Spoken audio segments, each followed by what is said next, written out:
जरा सोचो, तुम्हारे आसपास के लोग अजीबोगरीब तरीके से मरने लगे हैं और कोई नहीं जानता कि ये सब कैसे हो रहा है।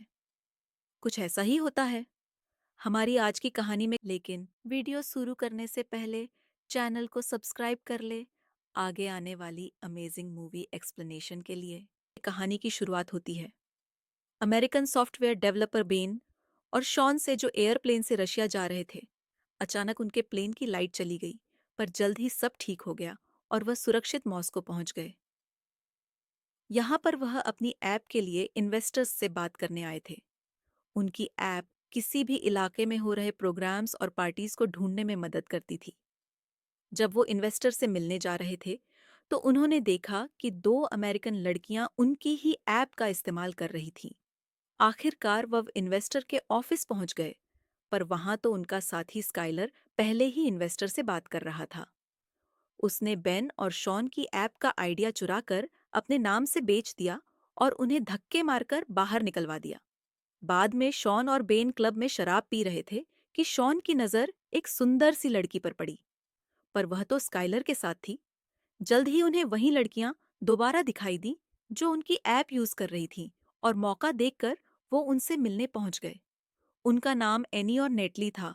वो चारों मिलकर पार्टी करने लगी कि अचानक क्लब की लाइट चली गई और सबके फोन बंद हो गए। शहर के लोग बाहर सड़कों पर आ गए और उन्होंने आसमान में पीले रंग का धुआं देखा। अचानक वह चमकने लगा और जल्द ही पीली रोशनी की छोटी छोटी बॉल्स जमीन की तरफ बढ़ने लगी। एक बॉल शॉन के ग्रुप के पास आ गई और सभी डरकर पीछे हट गए। यह रोशनी अब बिल्कुल थोड़ी थोड़ी दिखाई दे रही थी। एक पुलिस वाले ने अपने डंडे से उसे छुआ, पर अचानक रोशनी ने उसे खींचकर भस्म कर दिया। चारों ओर हाहाकार मच गया और जल्द ही कई रोशनी वाली बॉल्स ने सैकड़ों लोगों की जान ले ली। शॉन का ग्रुप और कई लोग दौड़कर क्लब में घुस गए, पर उस रोशनी ने सभी खिड़कियां तोड़ डाली। असल में रोशनी नहीं, बल्कि अजीबोगरीब जीव थे, जिन्हें इंसानों को छोड़कर सब कुछ ग्रे दिखाई देता था। जल्द ही वो रोशनी सबको खींचकर भस्म करने लगी, पर अचानक किसी ने शराब में आग लगाकर बोतल उसकी ओर फेंकी और वह जीव पीछे हट गया। जल्द ही स्काइलर भी क्लब में घुस गया और फिर शॉन का ग्रुप छिप हुए स्टोर रूम में पहुंचा। बाहर वो रोशनी बेरहमी से लोगों की जानें ले रही थी। अचानक कोई दरवाजा पीटने लगा, तो नेटली ने देखा कि यह स्काइलर था। उसने स्काइलर को अंदर आने दिया और सभी कई घंटों तक अंदर ही छुपे रहे। यहाँ काफी खाना मौजूद था, जिस वजह से उन्हें कोई दिक्कत नहीं आई, मगर जल्द ही चिंता के मारे उनके बीच बहस छिड़ जाती थी। अब उन्हें यहाँ छिपे हुए 5 दिन हो गए और अब खाना खत्म होने ही वाला था। पिछले 27 घंटों से बाहर से कोई आवाज नहीं आई थी। इसीलिए उन सब ने बाहर निकलकर यूएस एम्बेसी तक पहुंचने का फैसला किया। बाहर उन्होंने देखा कि हर तरफ सन्नाटा था और हर जगह गाड़ियां खड़ी थीं। वो यूं ही सड़कों पर आगे बढ़ने लगे, पर तभी अचानक उन्हें एक आवाज सुनाई दी। ये एक रशियन दादी थी, पर उसकी भाषा पांचों में से किसी को नहीं आती थी। आखिरकार चलते चलते वह एक पुल तक पहुंचे, जिसके उस पार यूएस एम्बेसी थी, लेकिन वो पुल बीच में से टूट गया था। अब वह चलते फिरते नदी को पार करने का रास्ता ढूंढने लगे।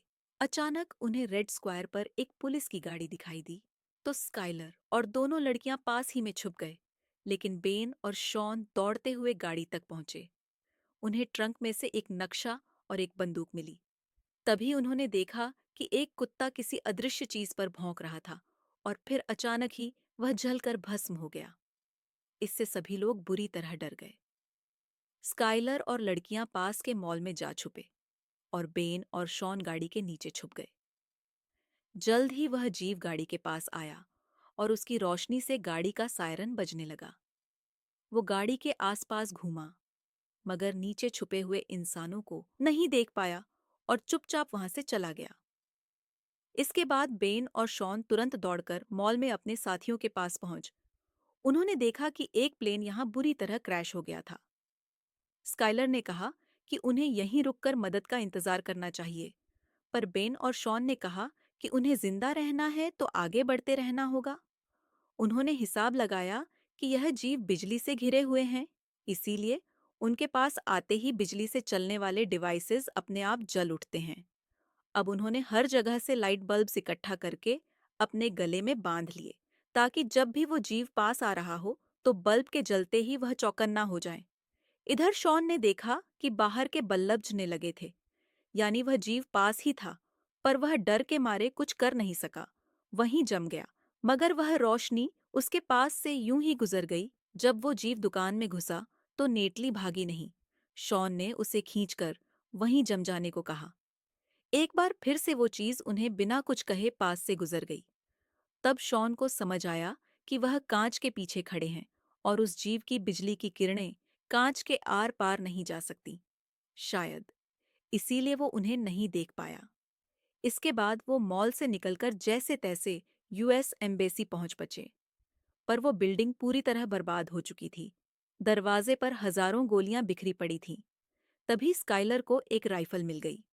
अब स्काइलर दरवाजे पर रखवाली के लिए रुका और बाकी सब अंदर की तलाशी लेने गए। पर वो बिल्डिंग पूरी तरह खाली थी।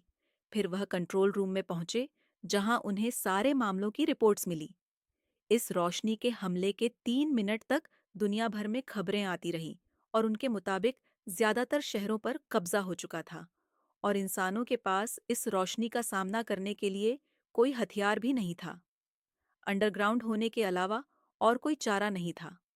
वहीं एक पिंजरे में एक रेडियो था और शॉन ने उसे ऑन भी किया, पर रशियन भाषा किसी को समझ नहीं आई। इसके बाद सबने देखा कि बाहर पीली रोशनी की कई बॉल्स शहर में चारों ओर तबाही मचा रही थी। पर फिर उनकी नजर स्काइलर पर पड़ी, जो यूं ही सड़क पर घूम रहा था। तो शॉन और बेन उसे बचाने के लिए दौड़े जाने से पहले उन्होंने नक्शा और रेडियो उठा लिया। फिर जैसे ही वो स्काइलर तक पहुंचे तो गाड़ियों की लाइट्स जलने लगी, यानी वो जीव आसपास ही था। स्काइलर ने बेन और शॉन को भागने को कहा और खुद गोलियां चलाकर उस जीव का ध्यान भटकाने लगा। जल्द ही रोशनी ने उसे भस्म कर दिया, पर बेन और शॉन की जान बच गई। बिल्डिंग में जाकर शॉन ने देखा कि थोड़ी दूर एक बिल्डिंग के कमरे में लाइट जल रही थी। किसी तरह छुपते छुपाते वह सब उस बिल्डिंग में पहुंच गए। पर अंदर घुसते ही वीका नाम की एक लड़की ने उन पर बंदूक तान दी। उन्होंने उसे समझाया कि वह रोशनी के अमले से बचकर यहाँ तक पहुंचे हैं। जिसके बाद वीका उन्हें अंदर ले आई। उन्होंने देखा कि वह कमरा चारों ओर से मेटल से ढका हुआ था। वहां का मालिक सरक था, जिसने बताया कि उसने ये कमरा इस तरह से डिजाइन किया था कि यहाँ पर बिजली टिक नहीं पाएगी। इस तरह वह इन खतरनाक जीवों से बचे रह सकते हैं।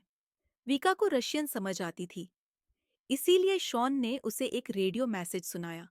वीका ने उन्हें समझाया कि मॉस्को नदी के अंदर एक सबमरीन है और जितने भी लोग कल सुबह तक वहां पहुंच जाएंगे, उन्हें बचाकर एक सुरक्षित जगह पर पहुंचा दिया जाएगा। फिर सर्ग ने बताया कि सबमरीन को भी इसी कमरे की तरह तैयार किया गया है, जिससे वह रोशनी दूर रहे।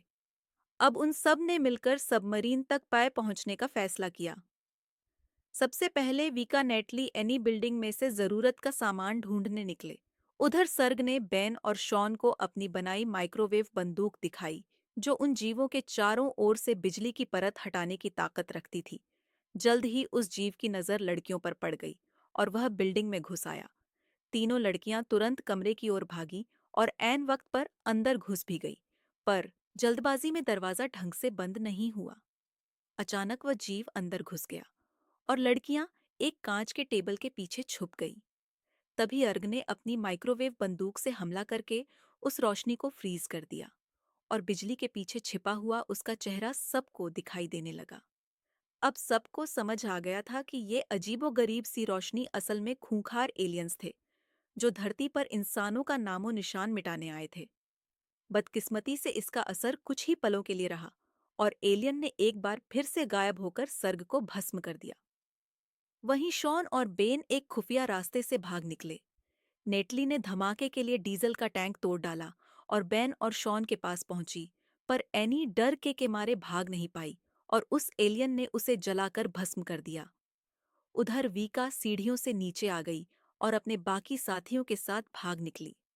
जल्द ही उनके सामने रशियन पुलिस वाले आए, जो कि मेटल से पूरी तरह ढके हुए थे और उनके पास कई हथियार भी थे। अचानक लाइट्स जलने लगी तो उन्होंने एलियंस पर हमला बोल दिया। गोलियों, आग उगलने वाली मशीन और बॉम्ब्स के जरिए वो एलियंस को चोट पहुंचाने में कामयाब रहे। पुलिस वालों ने बताया कि वो एलियंस को डरा तो सकते हैं, पर मार नहीं सकते। तभी शॉन ने देखा कि एक न अपने पीछे एक काला पत्थर छोड़ गया था, तो शॉन ने उसे अपने पास रख लिया। इसके बाद पुलिस उन्हें एक सुरक्षित जगह पर ले आई और सबने एक दूसरे के साथ अपनी जानकारी बांटी।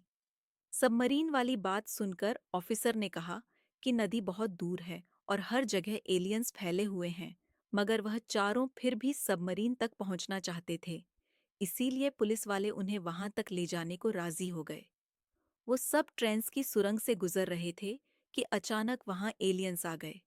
अंधेरे में वह जैसे तैसे एलियंस से छिपने लगे, पर वीका एक पिलर के पास फंस गई।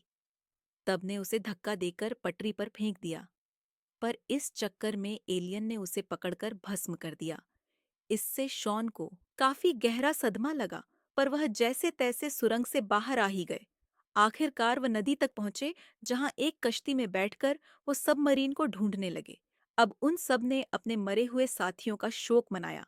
अचानक एक पत्थर की वजह से उनकी कश्ती वहीं रुक गई और सबने बाहर आकर देखा कि तेज रोशनी का बवंडर धरती से मेटल्स और कई कीमती चीजें खींच रहा था। तब उन्हें एहसास हुआ कि एलियंस धरती से मिनरल्स चुराने आए हैं। तभी उनकी नजर सबमरीन पर पड़ी, पर अचानक उनके सामने वाली बिल्डिंग तहस-नहस होकर उनके ऊपर गिरने लगी। इससे वो सभी पानी में गिर गए, पर अंत में शॉन, वीका और एक ऑफिसर तैरकर सबमरीन तक पहुंच गए। शॉन ने देखा कि नेटली अब भी गायब थी। उसने जैसे तैसे सबमरीन के कैप्टन को नेटली के लिए थोड़ा इंतजार करने के लिए मना लिया और खुद पुलिस वालों के साथ नेटली को ढूंढने निकल पड़ा। चलते चलते उन्होंने अपने फोनस पटरियों के पास फेंक दिए, ताकि एलियंस के आने पर उन्हें पता चल जाए। कुछ ही पलों में फोन बजने लगे, पर ऐन वक्त पर शॉन नीचे गिर पड़ा, मगर उसने माइक्रोवेव बंदूक से एलियन को हवा में ही फ्रीज कर दिया। तभी पुलिस वालों ने उस पर सीधा धमाका करके उसे मार डाला। आखिरकार यह साबित हो गया कि एलियंस बिजली को अपनी ढाल बनाकर रखते थे और उस माइक्रोवेव बंदूक से बिजली खत्म करके एलियंस का खात्मा करना मुमकिन था। तभी नेटली को उनकी आवाज सुनाई दी। वो एक बस में छिपी हुई थी और अब शॉन उसे बचाने गया और पुलिस वालों ने जमीन पर पानी फेंक दिया ताकि माइक्रोवेव बंदूक का असर बढ़ सके। अब एलियंस पानी के पास जाने से डर रहे थे और अचानक वीका ने वहां आकर आग के धमाके कर दिए। पुलिस वालों ने माइक्रोवेव बंदूक चलाई तो पता चला कि वहां 3 एलियंस थे। आखिरकार जबरदस्त हमले करके उन्होंने एलियंस को खत्म कर दिया। उधर शॉन नेटली तक पहुंचा तो अचानक बस चलने लगी और पता चला कि बस में एक एलियन मौजूद था। शॉन ने उस पर बंदूक चलाई, पर अचानक निशाना चूक गया। एलियन नेटली की टांग खींचने लगा तो शॉन ने माइक्रोवेव बंदूक से उसकी बिजली की ताकत कम कर दी। अब एलियन वहीं फ्रीज हो गया। तभी शॉन ने काला पत्थर निकालकर सीधा एलियन पर दे मारा। जबरदस्त धमाके में एलियन मारा गया और बस भी रुक गई। आखिरकार सब वापस सबमरीन पर पहुंचे, पर पुलिस वालों ने वहीं रुककर अपने देशवासियों की रक्षा करने का फैसला किया। जल्द ही सबमरीन निकल पड़ी और नेटली ने अपनी मां का मैसेज देखा। तभी सबको रेडियो पर कुछ ग्रुप्स की खबर सुनाई दी, जो मिलकर एलियंस का सामना कर रहे थे। सबमरीन में मौजूद सभी लोगों ने ऐसे ही ग्रुप्स के साथ मिलकर एलियंस के खिलाफ जंग में हिस्सा लेने का फैसला किया। अगर वीडियो पसंद आई तो लाइक कर देना, चैनल को सब्सक्राइब कर देना। मिलते हैं अगली वीडियो में।